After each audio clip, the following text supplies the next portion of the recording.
Hello everyone, and welcome to this first Pantaloons Talking Theatre. Hope you're enjoying the fake audience chatter that Mark has cleverly lined up for us. Welcome and thank you for joining us. So this is hopefully the first of a series of Talking Theatre online events, and today's topic is Shakespeare Here and Now. I'm Steve Purcell, and I'm along with Mark, one of the artistic directors of the Pantaloons, and I'll be leading today's discussion. And I'm joined by a number of actors, some of who I'm sure will be familiar faces to you, who have performed Shakespeare with the company over the years. So you can see Ed Ferro there, Andy Armfield, Alex Rivers, Wesley Charles, Caitlin Story, Mark Hayward, and Neil Jennings.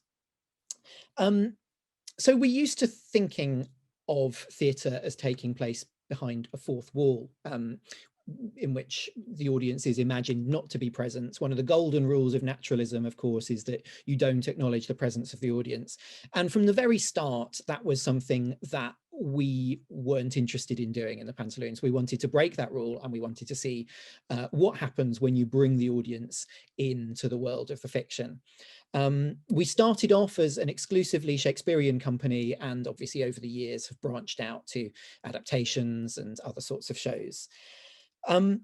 What I thought we'd do then for the first few minutes this evening is just sort of talk chronologically through the Pantaloons' history and the development of our approach to Shakespeare. So I'm going to start off by bringing in Kate and Mark, who were founding members of the Pantaloons back in 2004. I think I'll start with an open question for both of you. How would you characterize the attitude towards the here and now in our very earliest production? So we're thinking As You Like It in 2004, Winter's Tale in 2005, maybe Romeo and Juliet and Cymbeline in 2006. I think with the Winter's Tale, it was very much clear. So that was our production that we did in 2005. It was very clear that we had actors or characters that belonged in the here and now. So we had Autolycus, the old shepherd, the shepherd's son, and then we had characters that lived in the what we call the there and then. So Paulina and Hermione and Leontes, who didn't acknowledge the audience. And so it was quite clear from the outset that these characters lived in our world, our human world, what was then our 2005 world, and some of them didn't. And I think that is something that's carried on, actually. Yeah, that's great. So broadly speaking, this was the clownish characters, the ones who spoke prose, we had belonging in the here and now. Kate memorably played the old shepherd with a bald wig and a gigantic fake nose. Yeah, I think he was actually the first one to really do the audience interaction thing, because in 2004 we had a more stylized view where we used a lot more masks, didn't we, Steve? It was more of a commedia piece, and then 2005 was a bit freer. And the old shepherd, Steve didn't properly know this actually, and there's a moment where at the beginning of Act 2 where the old shepherd finds, or the end of Act 1, where the shepherd finds a little baby that's been washed up, and he thought it was a boy, and I decided to say in a ridiculous voice that he hasn't got a winkle, he's got a twinkle instead. And this was a totally improvised line. And it was that moment that sort of the crowd then just erupted, because they realized, oh, this isn't like normal Shakespeare. And that sort of then set the tone for the characters that I ended up playing all throughout the Pantaloons history, really. Yeah, absolutely. And so there was that firm distinction, wasn't there, between the what we called the platea characters. We were borrowing our terminology from medieval drama, because this was an academic project originally. The platea is the street in which medieval drama was performed, and then what we called the locus characters, the ones who sort of belong to this faraway world, which sort of corresponds with the medieval pageant wagon. And so it was kind of binary. Did it start to change, do you think, over those those early years? Did we start to find ways of having those there and then characters also tiptoe into the world of the audience? Yeah, we definitely did. I mean, in 2000, well, it's slightly later, but well, no, actually not that much. In 2006, so Romeo, for example, who would very much be a Locus character, there and then character, we had him entering from the audience during his, where he's talking to Juliet, or talking about Juliet in her garden. And he's sort of telling all the audience members how he's in love with her as the speech is written. And then suddenly Juliet appears and she says, "Oh, Romeo." And the chap playing Romeo then just went, "It's the famous bit." And so it just totally broke that perception that he is not of our world as well. So even though the character of Romeo is sort of traditionally that there and then character, there were moments where we then started to break that and bring them in as well. Not to such an extent where they could be free and totally ad-lib, but there were nice sort of, moments like that worked really well. Well, at that point in the play, Romeo is kind of a spectator, isn't he? Looking up at Juliet on her balcony. So in a way, he's sort of sharing that perspective with the audience. Mark, do you have any abiding memories of those early days of the Pantaloons? Any kind of discoveries of using the here and now in particular ways?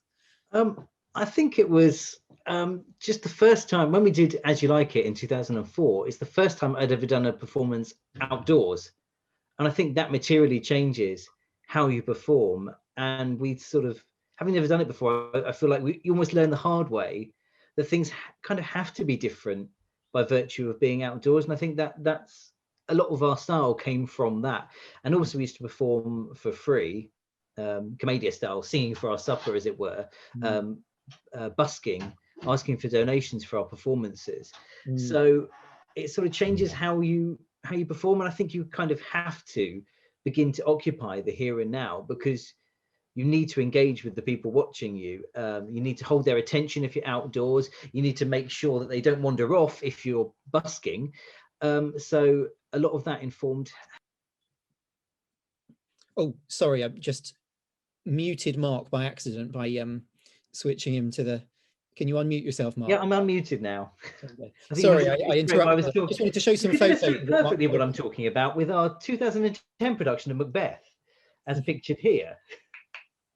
I think actually, Mark, it's useful to say at this point, in 2009, so the year before this production, Mark and I both quit our London jobs and decided to do this full time. And we moved in with Mark's parents and we had absolutely no money. And so when Mark says we were singing for our supper, we really were. And so at that point, it became more than just a hobby. And we had to I think it added a frenetic energy where we had to make sure people stayed and make sure people, gave us their donation money, and that we kept them there. So it was very much sort of, I think 2008, 2009 were very much the sort of street theatre eras where we were really having to sing for our supper. Yeah. And it did create a particular sort of urgency to those moments of audience interaction, didn't it? We'll come back to some of those early days later on. I was reminded as you were talking about those early days, Mark, of your Petruchio in The Taming of the Shrew, and how actually he was in many ways a character who belonged to the there and then, but there were those really chilling moments when he addressed the audience, and it became almost sinister. He was sort of packing up the mess that he and Catherine had made in a scene and shoving it into a black plastic bag whilst talking to the audience, and it created this slightly grubby sense of complicity with him. Yeah, it's a bit uncomfortable. It's obviously if you're dressing here and now and it's a comedy moment, you bring the audience in and they're on side and they're part of the joke. People don't necessarily want to be part of certain psychological things. It can become quite uncomfortable that if you're bringing them in and trying to, like Petruchio trying to bring you on side in this sort of, join in with me in this sort of psychological abuse. You're on side, aren't you, audience? It can become really uncomfortable. So that does something interesting, I think. And it was the Taming of the Shrew year when we developed our rules and guidelines. Now, we don't always stick to these rules. So I think they are more guidelines, all of them. But we've continued to dust them off. And I know, you know, even in the most recent rehearsal processes, I think I printed it off and gave you a copy, Andy, didn't I, in 12th Night last year? But that was developed, wasn't it, as a kind of necessity mid-tour of Taming of the Shrew, because we found that some tensions were emerging in the company because we weren't all quite sure what the rules of engagement were. Do either of you want to talk about that briefly before I bring in some other actors? Yeah, I'd just say I remember that day. I remember us at Kent University in the field, like on the grass, and we were taught, you know, that's when we all came up with the rules, you especially, Steve. But I think, yeah, at the time we were all still relatively raw, and if Martin was here today, he'd be able to say as well. But Martin and I both played the what we call the secondary characters, who were the sort of clowning characters together. And Martin would often just absolutely go off on one, and I'd have to try to rein him back in. And a lot of the comedy would come from Martin's just sheer craziness, and me clearly going, "No, come on, let's get back on it." And he's absolutely fantastic, and he sums up what being a pantaloon is. But he would often push it quite far. And I think it was on one occasion where he pushed it so far that we ended up saying, "Okay, now enough is enough, really. You need to shut up now." We pretty much said it on stage. And we then realized that those rules had to be created. But what was also really fun is that he would then bend those rules, and he'd kind of look at us and give us a knowing wink, and that was great as well. I'm just going to share my screen again just to show you the rules that we came up with. And this was collaboratively devised, wasn't it, in a workshop? So things like acknowledge rather than ignore. Everything that happens in the outdoor world is an offer. So take it up. But it's on your text that you're allowed to do that, not somebody else's. No upstaging, please. Staying alert is important. Using your body to direct physical focus, because of course lights are unfocused outside. So and especially if it's unplanned, you've all got to kind of focus your physical attention on the thing or the person that you want the audience to think about. You've got to, you know, keep the whole audience aware of the joke. So if something happens, you have to say it out loud rather than just rely on everybody having noticed it already, because you don't want it to feel like an in-joke. Using the location and the audience. We'll perhaps talk about how some of you have done that in a second. Using eye contact with the audience, developing on previous ad-libs, but not too much. The rule of three, we always said, was important, that after 3 acknowledgements of a particular distraction, it starts to be a kind of law of diminishing returns, unless we find ourselves in what we called a Code Elton situation, which was one night very early on in our first Romeo and Juliet, when we were performing down the road from an open-air Elton John concert, and had a consistent soundtrack of Elton John songs throughout the performance. And so every time a new Elton John song came along, we sort of had to acknowledge it. But it was great because, you know, it was all appropriate. Yeah, Juliet, I remember, drank her potion whilst he was playing The Circle of Life. And I'm pretty sure he played I'm Still Standing whilst characters were under the misapprehension that she wasn't. Let's at this point bring in the 2013 tranche of actors. We were enormously lucky in 2013 to discover a whole group of actors that we still work with, and among them were Ed, Alex, and Neil. And Alex and Neil joined us for Midsummer Night's Dream, Ed for Sherlock Holmes, although Ed subsequently did Midsummer Night's Dream in a later tour. Ed, Alex and Neil, what were your first impressions of the Pantaloons approach to Shakespeare when you first joined us? Ed, yes, please. Oh, okay. Yeah. Well, yeah, like you say, my very first impressions were of seeing the show rather than being in a Shakespeare show. I was in the Sherlock Holmes one, and it was quite a long way into the tour into the Sherlock Holmes tour before we actually had a chance to come and see Midsummer Night's Dream, and that was a very, very eventful day. Because well, first of all, another person who was on my tour had sort of picked me up with not a huge amount of contingency time left to get down to Devon. And so we were sort of herring down the M4, trying to get down there in time, missed a turn, and were having arguments with each other in the car about that. And then, you know, just in time, with sort of 10 minutes left, we got there and discovered that Mark, unfortunately, was ill and wasn't going to be able to do that, and that you were reading in for his part. So that initially was like, okay, so they're sort of just as kind of frantic and as on edge, or whatever you want to call it, as we were. But then so we hadn't really, in our pre-show in Sherlock, we hadn't really developed that much. We had a few things that were like the two clown characters going out and asking questions of the audience, saying, if you could get Sherlock Holmes to solve any mystery, what would it be? And there were little things like that that just established a bit of rapport. But then we got to your show, and there were songs, there was all this sort of involvement of like kind of improvised lines coming into songs, and I was instantly kind of, oh, okay, put at ease by that, and sort of thinking, but at the same time aware of like the general nerves. Like, you were doing very well, Steve, but there was this kind of air of like, oh, and we're down an actor as well. And then the show got going, and right from the off, I realized at the very beginning of that show was Chris Smart as Theseus, addressing how was it, now fair Hippolyta, our nuptial hour draws apace, or whatever, however the line goes. I've never played it, so I can't remember it that well, but to an audience member.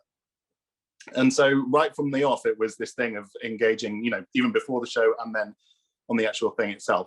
And I remember thinking that I remember being gripped by the show throughout.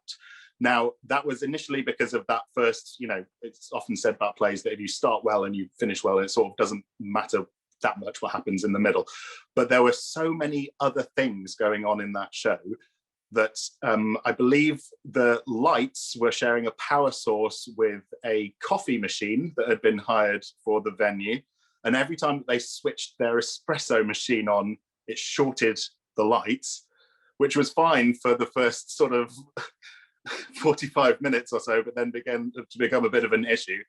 But just watching the increasing sort of frustration, and there's sort of that thing with addressing what's actually happening in front of you is very interesting. And I didn't really know anything about it at the time, but it's your responses have to find a new gear each time. If it's the same thing that keeps on going wrong, you have to find a new kind of way of livening that up, and it's very much an acquired skill. But I remember thinking that it was brilliantly handled by everybody in the thing. And also, I seem to remember that maybe the same coffee cart had a tendency to like kind of do some sort of big like a wooga sound, like it had like a horn or something, like an old time like kind of horn that.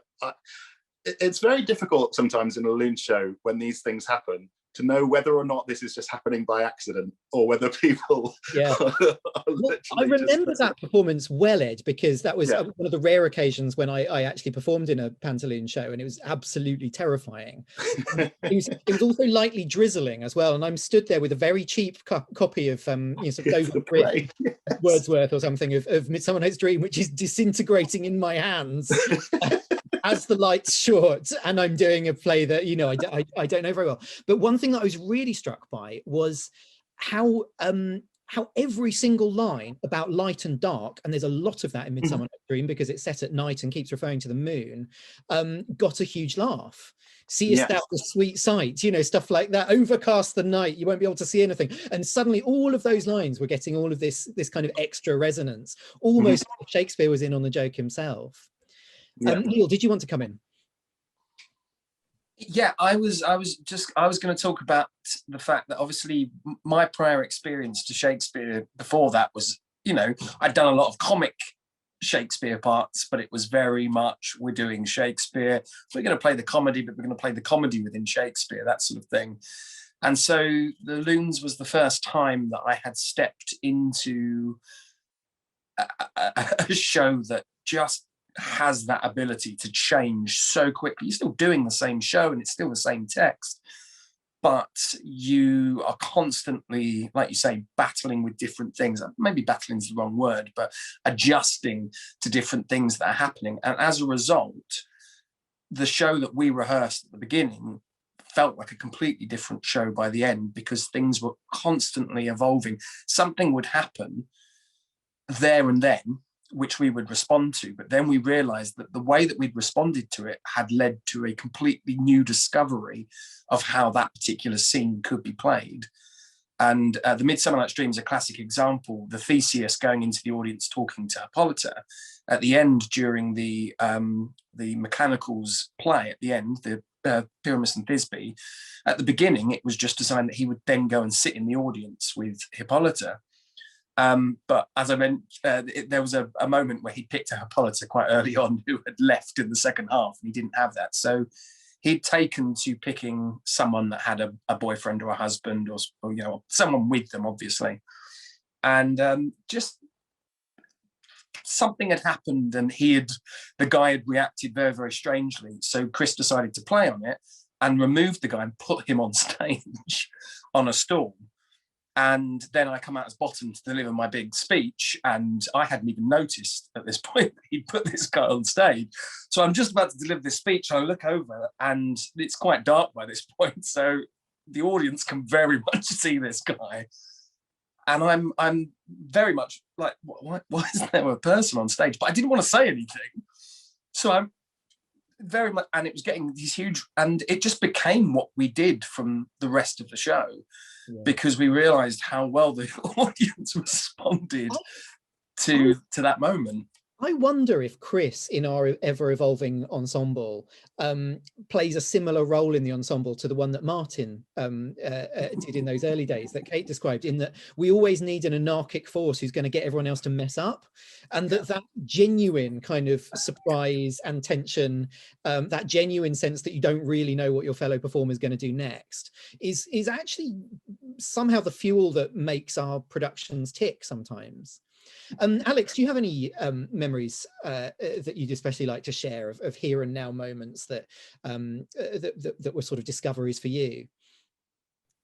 Yeah, there's loads, but my first experience of the Loons was not when I went to audition for them, but I'd been fangirling for many years, because they originated from Canterbury, which is where I went to college. So I was aware of them for years. And I remember just before I went to drama school, I watched a show. I can't remember what it was. It might have been Twelfth Night. I remember Mark played in the Yellow Stockings. And I remember my mum going, go on, and say hello. And I was like, no. Like, tell them you're going to drama school. And I was like, no, they don't want to hear that. Like, oh, all of that lot. And I just remember watching that show and being like, yeah, I'd like to do this. Yeah, I'd like to do this. And then throughout, Mark was very nice, because throughout drama school, I was like, just so you know, I'm just like going to be coming out of drama school soon. But at that point, you hadn't really hired outside of your like bubble, if that makes sense. Like, there hadn't been many outside castings. And I remember contacting Mark on my first year. I couldn't audition, I was doing another job. And then the second year out of drama school, he was like, we're doing an open workshop, would you like to come? And I was like, yes. And I remember turning up to it and people having lots of instruments, and me being like, that's it. I don't play an instrument. That's it. I'm, I can't, this is not gonna work for me. And this is where I met Kelly for the first time too. And she couldn't play an instrument either. And we kind of attached to each other very early on. And I remember, I think, Steve, you said, if you can't play an instrument, don't worry. We'll have this section afterwards. Or if you're a bit nervous about playing an instrument. And I picked up the ukulele the night before, taking it with me, like, yeah, I can. Yeah, sure, I can play you something. Yeah, absolutely. What would you like to hear? I was in it with Kelly, who played God Save the Queen on her saxophone, because that was the only song that she knew. And Is that what it was? yeah, it was God Save the Queen. And I came in and showed you how to play chords on a ukulele. And I remember going, you were like, so Alex, what are you going to play for us? And I was like, I'm not going to play anything for you. I'm going to show you what I can do. Here's an A, here is a C, and here's a G. And together they sound like this. But I think what you didn't realize at the time, Alex, but I think you probably do now, is that was a big reason why we cast you, because of that attitude towards just, well, here I am, here's the situation, I'm going to embrace it, and making it fun, making it enjoyable, bringing us in on the joke. Here's a C, and a G. And now, but now I play many instruments. Like Steve has always been Alex, you can play that, can't you? Like the piano, I play the piano, the cajon, the ukulele, the guitar, the bass guitar in Othello, many things. I basically don't take no for an answer, and I just throw instruments at Alex until she plays them. I do want to move on though, and bring Wes and Andy into the conversation, who are two of our most recent recruits. Wes for Othello in 2019, Andy for Twelfth Night in 2020, and both of you for Play-Ons as well, which we'll talk about in a second. Oh, and by the way, Alex mentioned open workshops. If any of the 2013 gang want to bring in any of the open workshops that you did at any point later in the discussion, do feel free to bring those back in. I'm aware we didn't talk about that. So question for Wes and Andy then. You were joining an ensemble with an established style. Did it chime with your pre-existing attitude towards playing Shakespeare, or was it different for you? Well, for me, it was different. Obviously I've done shows in the past that were interactive, but never Shakespeare. And I'd done Othello before with Worcester Rep, it was a great production, but it was completely traditional and completely done with the fourth wall down, so it was nerve-wracking for me, to be honest, and it actually helped me discover that I had the ability to do it, because I was forced to do it by you guys. So it was an amazing experience for me. We might come back to this later when we talk about tragedy, Wes, but just briefly, were there particular things that talking to the audience opened up for you in the role that being unaware of the audience, or acting as though you were unaware of the audience, had closed off? Yeah, so the main thing, and I don't know if you want to touch on this later, but it was soliloquies, because Steve has this technique. I don't know if this is something you've invented or something that you've heard before, but basically every soliloquy you get, because Shakespeare has some soliloquies that are just the character pontificating, and some soliloquies where the character's addressing the audience. And so all of the soliloquies where you're pontificating, instead of just doing that, Steve teaches you to imagine that the audience is asking you questions and you're answering those questions. So you're bringing the audience in. So for me, that was a completely new way of doing it, but a really simple, practical way to make more sense of the monologue and to make it more understandable for the audience. Yeah, I can't claim to have invented that, Wes. I nicked that from the director Tim Carroll at Shakespeare's Globe. But right, okay. I'm glad you found that helpful. Yeah, one of the things that I felt it really did with your role in Othello is that Othello he's in danger of seeming really gullible if he's in his own world, because he's completely unaware that the audience know Iago is tricking him. Whereas I think with the way you played that first soliloquy, I really liked, because it opened up this possibility that Othello's actually trying to persuade the audience that he's not gullible. Yeah. He knows he's in danger of seeming that way, but he's going, no, this fellow is of exceeding honesty. I know you think otherwise, but I'm going to persuade you that he's honest. Yeah. And that actually makes him a sort of much more accessible character, I think. Yeah, because it's the danger with Othello in particular is that character can seem very inaccessible compared to Iago, who addresses the audience throughout the play. Othello only starts addressing the audience halfway through.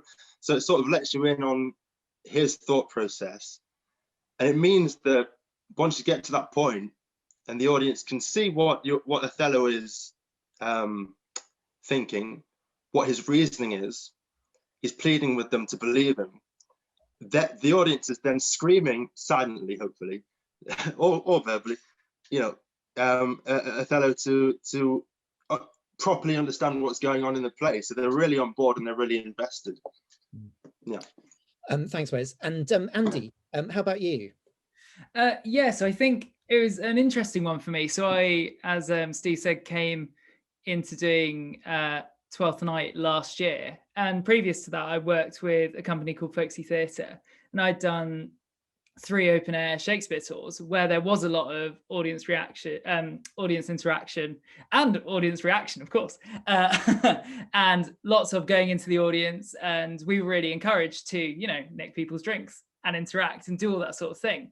And it was really interesting coming into a year with the Pantaloons where we were dealing with COVID and doing the show in what was probably kind of like a Pantaloons light way in terms of audience interaction, because we couldn't physically go into the audience. And so I think it was a different way of working, because if it was a normal year with Pantaloons, it would have been much more what I was used to. But having to still find the way of bringing the audience in without being able to actually go in amongst them was what we had to work on. I feel like we, managed to achieve it. And I think we're going to talk about kind of COVID and working within COVID specifically later, so I won't go into it too much now. But a big difference for me was having the actors on stage the whole time and visible in their kind of loon character. So you're kind of not your characters in the show, but also you're not necessarily yourself. You're there as a presence engaging with what's going on. And I really enjoyed that, because other productions I've done have all this interaction, but then when you're not your character on stage, you're off stage. And it was a really amazing thing having all the actors being a part of it the whole time, because it is helpful for, especially outdoors, helpful for focus in like a very practical sense, that, you have 2 people on stage, but you also have the 2 other actors making sure the audience know where to look and not at that bird or I think that was a really nice way of working that I enjoyed. It was very different to what I had done before. Yeah, thanks, Andy. And Andy's brought up 2 different aspects of working in the open air that I'd like to invite all of our actors to reflect on now. So one of them was the idea of the what we call the neutral loon. This was an idea that was originally suggested to me by one of our directors, Ross Drury. And it's been an idea that we've found very helpful ever since. And by the way, our associate artist Chris Smart has just joined us, so he might want to come in on this question too.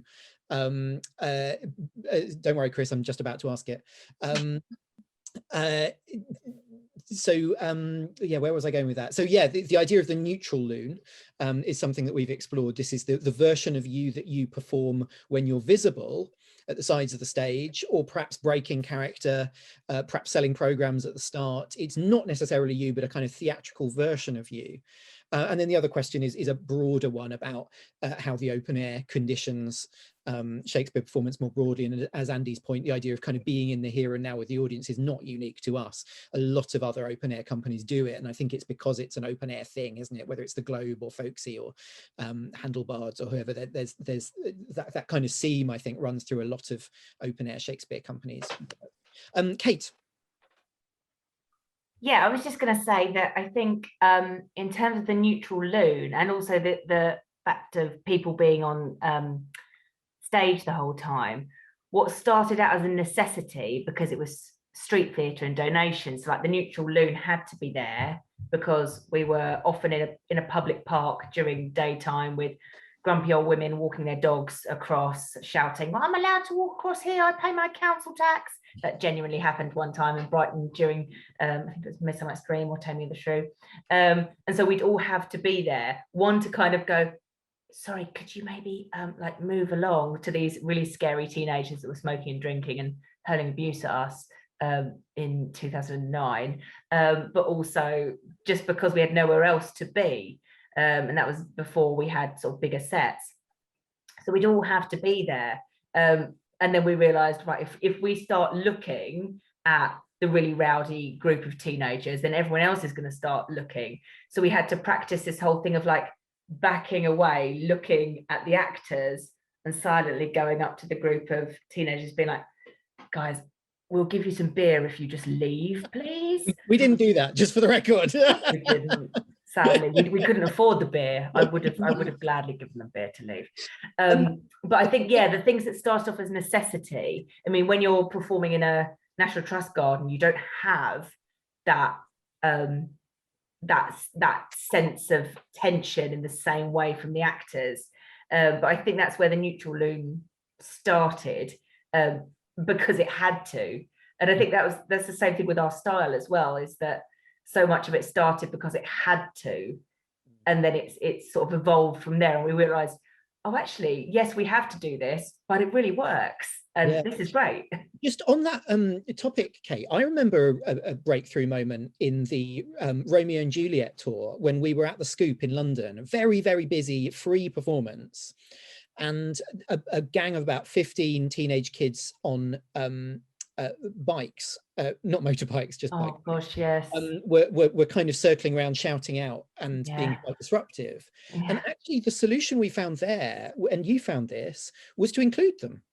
Yeah. But you actually addressed them as the nurse, which was one of our kind of comic interactive characters in that production. Yeah. And it sort of made them part of the production. Sure, they were still disruptive, but at least then they were disruptive within our world. Yeah, and they were kind of being jolly. I remember that very well. And I wasn't being nasty to them and telling them to F off or anything. I was sort of saying, talking to them as the nurse. And yeah, I remember that actually. And then eventually they got bored because they realized, oh, we're not being disruptive now. We're not being disruptive anymore. Yeah. In fact, you were getting laughs out of it. So it was not in their interests anymore. It was. I saw Neil's hand up, so I'd like to come to Neil. Yeah, I was just going to talk. I mean, you mentioned that it was Ross that sort of had sort of suggested the idea of the neutral loom to you. And I mean, I worked with Ross, was it 2015, I think, on Much Ado About Nothing, which is one of the only Shakespeares I've done with the looms that wasn't directed by yourself. And he was very, very keen on building this, but it was taking it further than just the neutral loom, the person that sits at the side of the stage.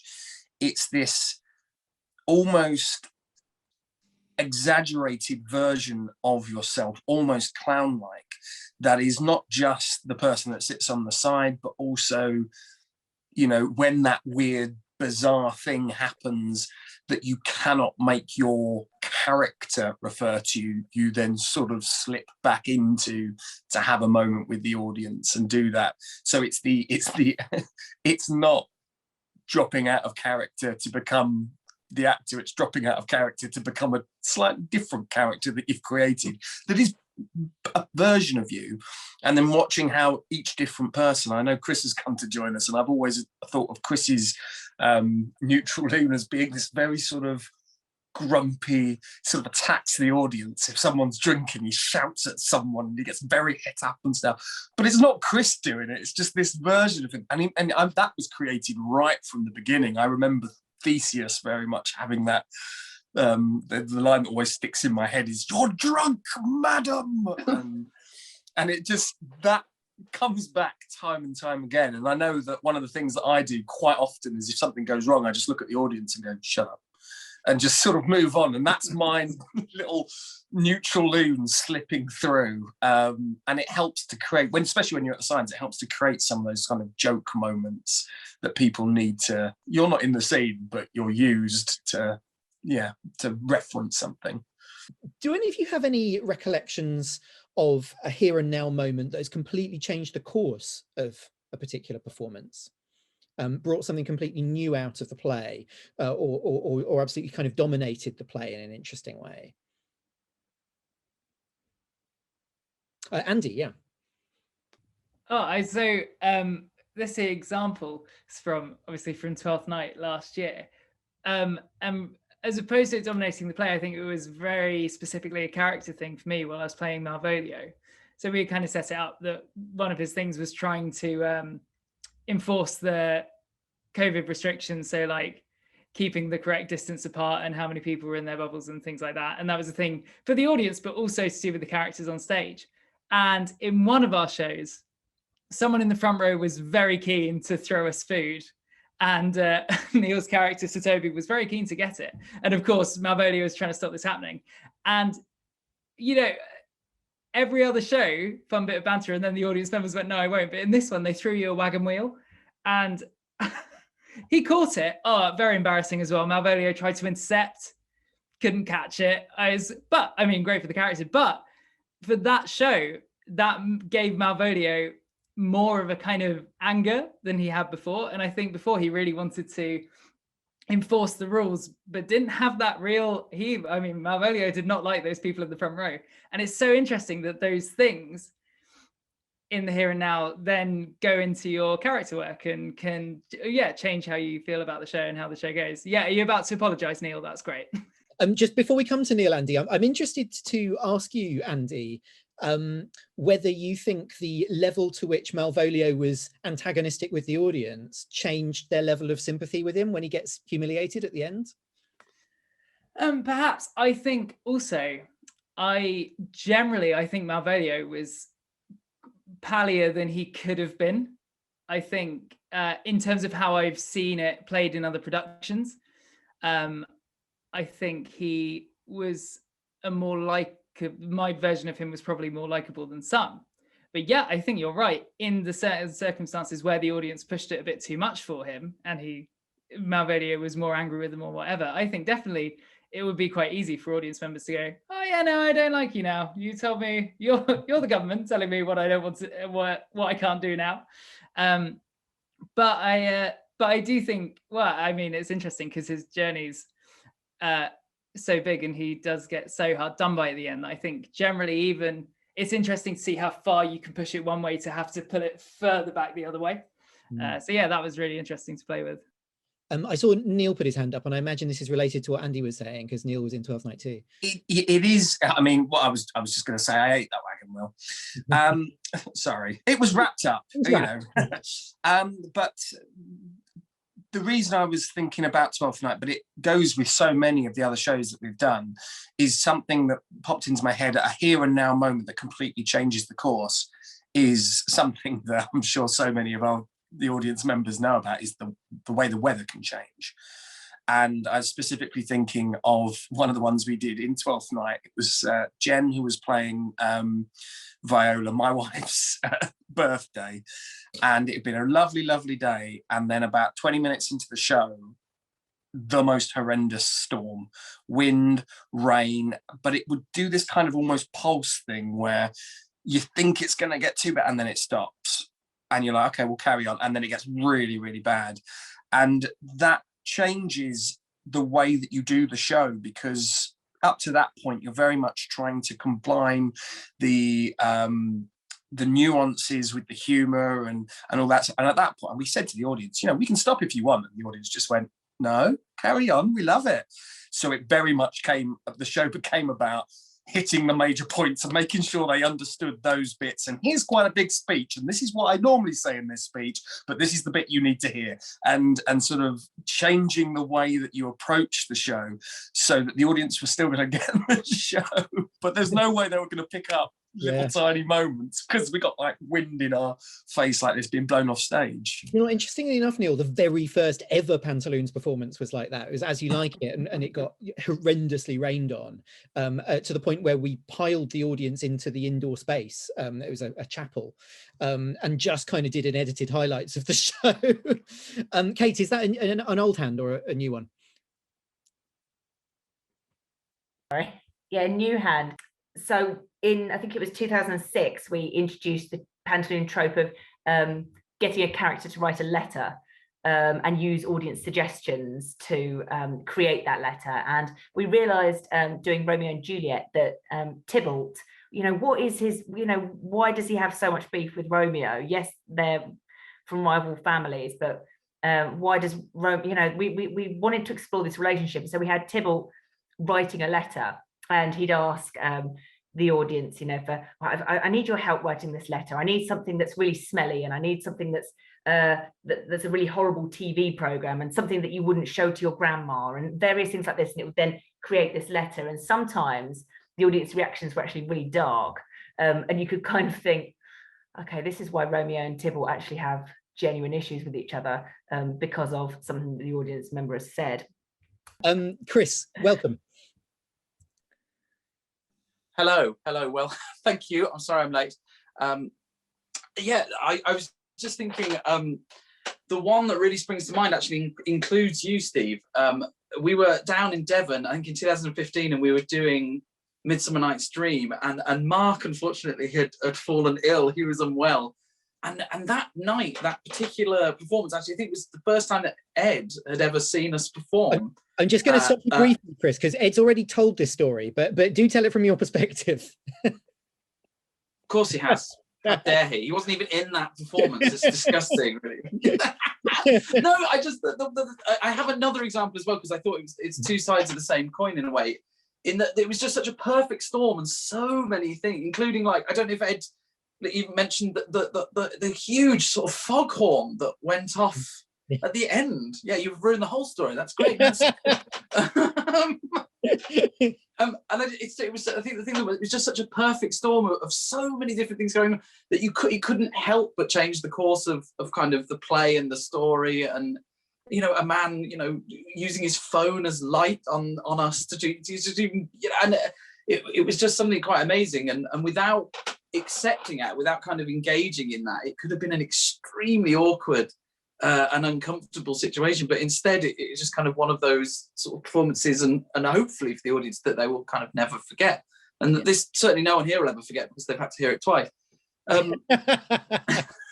I'd really like to bring in the cast of Othello, and especially Alex and Wes, because we've not heard quite so much from you guys, and Chris and Ed, of course, who were also in Othello. And the one cast member of Othello who isn't here is Kelly, and this is her story, really. Kelly snapped her Achilles tendon during a performance of Othello, and that for me is one of the most memorable here and now things of the Pantaloons, and completely changed the play. She struggled on through the performance in which she snapped her Achilles tendon, not knowing that that's what she'd done, but clearly in some difficulty. And we in our defense, we gave her the option of stopping the performance, but she wanted to persevere, and so we found a kind of walking stick for her and stuff. And then for a few days following that, she was in a wheelchair, and that completely obviously just destroyed the blocking that we'd created. You know, Othello has quite a lot of blocking in it, especially the violence at the end, and all of a sudden we had to contend with and sort of improvise, really, a staging in which Desdemona was disabled. And for me, actually, it kind of opened up a whole aspect of the play that we hadn't addressed before, I hadn't thought about. Do any of the Othello cast want to reflect on that aspect of the here and now and how that changed the course of the show? Yeah, Wes. Well, first of all, the performance where it actually happened, I think it was Bedford Place. Am I right with that? I think you were there, Steve. Yeah. So obviously it was very scary, very exciting, and the audience, they couldn't have been more warm and welcoming, because I think at the beginning of the second half, somebody came up, might have been you, Steve, and made the announcement that this had happened. And actually the effect that had was to create this incredibly warm and encouraging environment. And it was one of, aside from the awful thing that happened to Kelly, in a way, it was one of the most enjoyable shows we'd done, because the environment was just so lovely and connected between the performers and the audience. It was a really nice situation. And then that sort of carried through to some other shows as well, I think. Yeah, you know, we acknowledged very early on, usually I think at the beginning of the show, that Kelly had sustained this injury, and the audience immediately came on board, and we chose to, Kelly was brilliant at ad-libbing and making jokes about it. And then in terms of the effect that it brought about with the relationships between the characters and then the connection with the audience, it affected. So, for example, when Othello is talking with Desdemona at the beginning, and Desdemona's injured, that created this beautiful dynamic of just closeness and care between the two of them, which was subverted at the end when, spoilers, Othello murders Desdemona, I think that really put the audience on the edge of their seats and made it even more gruesome and horrible. Yeah. Oh yeah. We've got a comment of that performance when Kelly was literally in hospital. Ruth has said was one of the best, and that was a crazy ride, wasn't it? Thank you for that, Ruth. That was where we had, and Chris is married to Kelly, so we lost Chris as well for that performance. Yeah. So with the cast of 5 down to 3, we had Othello, Iago, and Alex as Bianca / Amelia. And in similar situations in the past, I might have stepped in as one of the missing people, but I certainly couldn't do 2. So we did a sort of improvised version of Othello for that, didn't we? Where we did certain scenes, but we also did it as a kind of version of Play On, which is our improvised Shakespeare show, where we ask for audience suggestions and play scenes according to their suggestions. Alex, did you want to add anything? Oh, sorry, no, Wes, go for it. No, it's okay, Alex. Let Alex answer. If she wants to. Yeah. Yeah, I mean, for me, that the performance where she ruptured her Achilles is a bit of a blur because she's also my best mate. So like sheer panic, blind panic in my brain of going, Kelly is very hurt and I have to be that person of going, baby, you sure? Like we should really like sort this out, carry on. And I was also playing Amelia, who is her servant in it. So it worked out perfectly because I could just dote on her. But I just remember being like, okay, here we go. This is, and luckily for Wes, it was his first time with us, but we'd all worked together and he fits in beautifully as a loon. But it comes to show that like we work so well together that something like that just doesn't matter. We just go, okay, the blocking is completely changed for this. We don't have any time to practice it. Cool, here we go. And you just have to trust each other. And I think that's the biggest thing about being a loon for me as well, is trusting the people that you are with on stage, like being able to be in the here and now and present and trusting that someone's not going to trip you up on purpose, or someone is going to have you when that ball drops, someone's there to go, wee, you know, it's back up again. And it's the whole thing with the audience is that we all have our ways of coping with stuff, and just knowing that, oh, that person's really good at doing that sort of interaction, we're good at doing that sort of interaction, and making it work and gel all together is what I love about being a loon. Yeah, having said Was that even related to the question that you asked? That was a really great answer, Alex. Sorry. But you having said that reminded me that actually sometimes part of that trust is knowing that if at certain points you do try to make someone mess up, that's going to land, it's going to work. And yeah, that you go, oh, we're doing this out of absolute joy, and we do it. There's many a times that either Ed or Chris and Neil have many times thrown me under a bus out of love. I mean, they do it out of love, but they do. But that's what keeps it fresh for us, especially when you're touring for, especially a summer show can be from May to September. And Neil mentioned it before, is that what happens in we get like maybe 10, 11 days to rehearse. And that's to get like the blocking and the nitty gritty and finding all of the funny in it. But it develops so much throughout. You know, it's not the same show where it starts and where it ends, and it develops all the way through it. You know, it does. We don't stick to the same thing. Like when we find an ad lib, that ad lib won't go in the next show. Sometimes it might, because we're like, that's really funny. Thank you. That's a gift. We're going to have that. And sometimes, you know, it doesn't, and we move on, and then something else happens and we react to that, and it keeps it really spontaneous and in the moment. You know, like in Othello, Bianca having her like stand-up moments, people would throw, because she did a raunchy song, I wrote a raunchy song for it, people would throw ridiculous things. Like I had sit on my face and tell me that you love me. That was it, yeah. And how do you react to that? And but it was a gift. I would call that a gift. I'd be like, fantastic, thank you so much for that. I'm going to go with it. So Kate. Yeah, I was just going to say of two instances actually where a Kelly, or slightly like a Kelly situation happened, was when in 2009, when we were doing a 5-person 12th night and Romeo and Juliet, the person that was playing our Viola and also Tybalt and the nurse had to pull out of the tour the last 3 weeks at very short notice, as in it was 2 p.m. and then we had what was then our biggest venue ever booked that evening, which was the RSPB, the Lodge, which we've been back to lots and lots of times since. But it was this particular performance, and we were going, oh my goodness me, what are we going to do? We can't cancel it because this is a huge gig for us. And so we were in my parents' garden and we hastily tried to put together a 4-person Romeo and Juliet, which we've subsequently done. And we ended up coming up with an idea that we all shared the part of the nurse.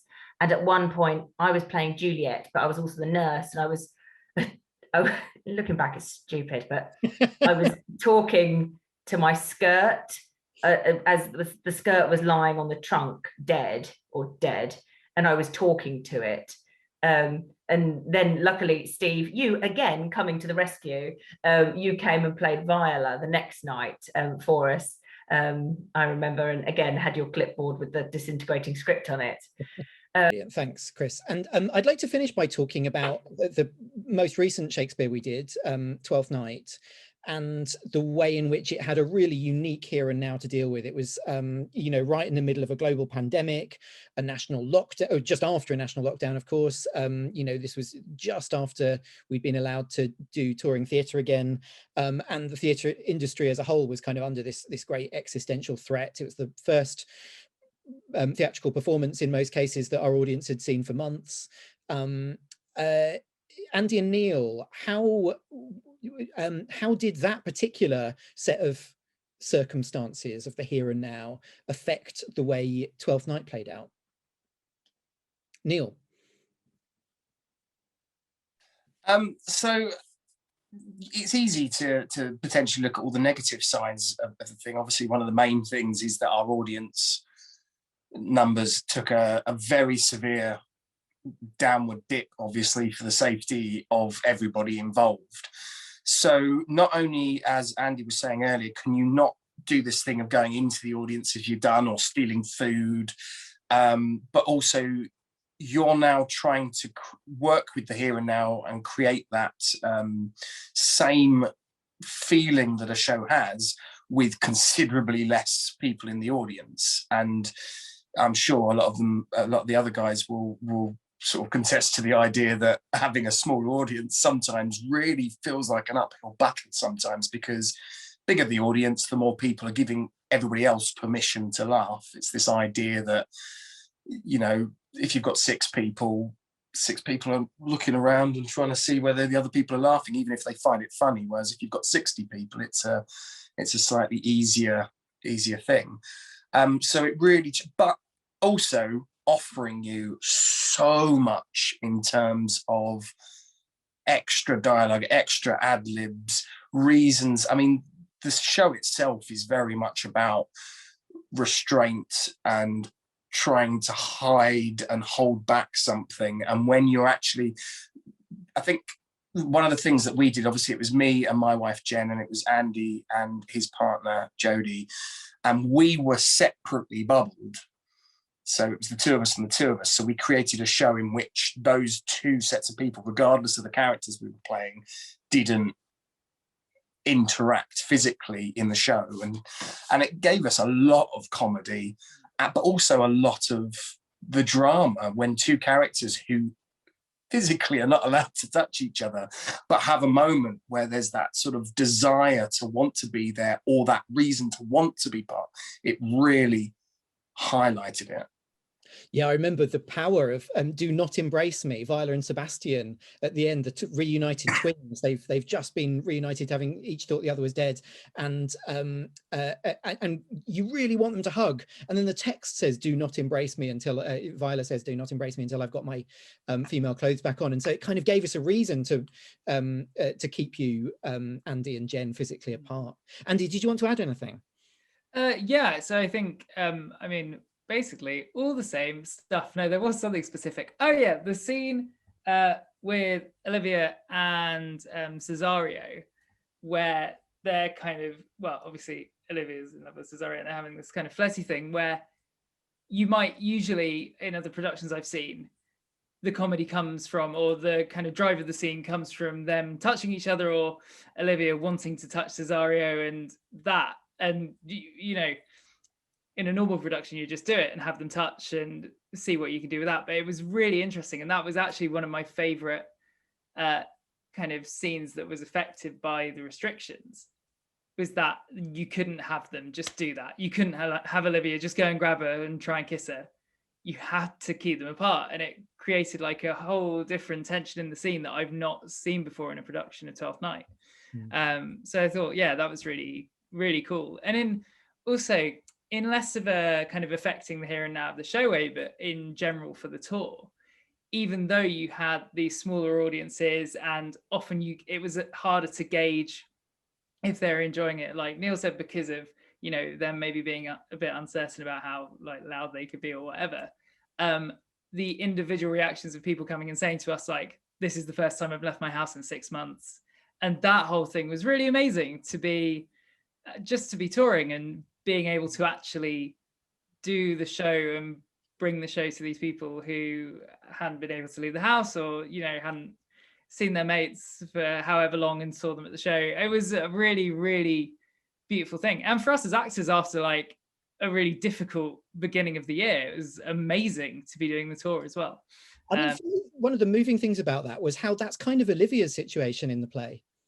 You know, Olivia's been stuck in her house and Yeah. want to leave it, and then over the course of the play does, and that kind of, you know, coming back to life felt for me really quite moving, actually. It's sort of, you know, being played in parallel with the here and now. Right, we have quite considerably overrun our allotted time, so I'm going to wrap it up here. So thank you all for joining us this evening. Thank you especially to the actors from the Pantaloons who've contributed such interesting perspectives to this topic of Shakespeare Here and Now. So thanks to Chris, thanks to Andy, thanks to Neil, thanks to Alex, thanks to Wes, thanks to Mark, thanks to Kate, thanks to Ed.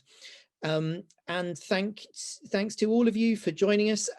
We're hoping to make this a regular series, so do keep an eye out for announcements for the next Talking Theatre broadcasts.